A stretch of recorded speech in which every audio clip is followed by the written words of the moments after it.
What's going on, y'all? Brother Doug here. So, I just got word that one of my favorite writers, just one of my favorite writers of the comic book industry, is leaving Marvel and headed to DC. And that writer is none other than Brian Michael Bendis. I say that because Brian Michael Bendis is a huge influence on me, literally, because after I graduated high school, I went to Universal Studios in Florida, the Islands of Adventure, and they had a little Marvel shop.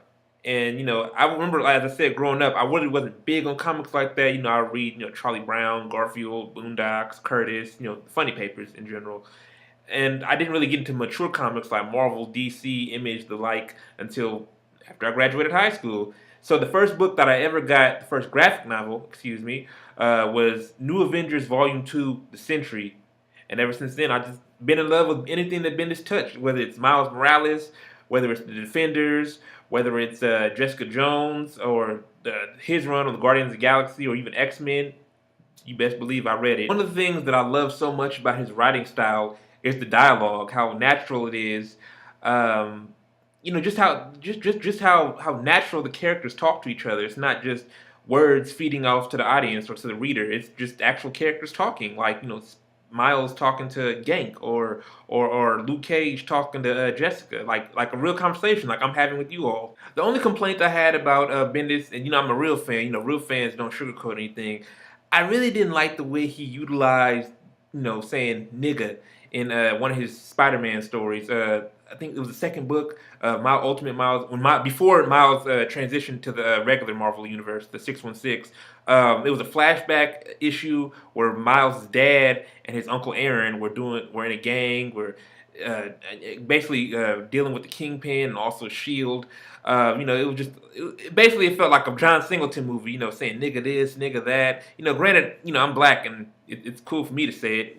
That's a whole nother discussion. Now, even though Bendis is a big hip hop head like myself, I heard he's a fan of the Fugees and Nas and of course the NWA, because he tweeted 2 years ago that he saw Straight Outta Compton and loved it. That still doesn't justify the fact that he's able to use the N word in his projects. You understand what I mean? But I'm still a fan.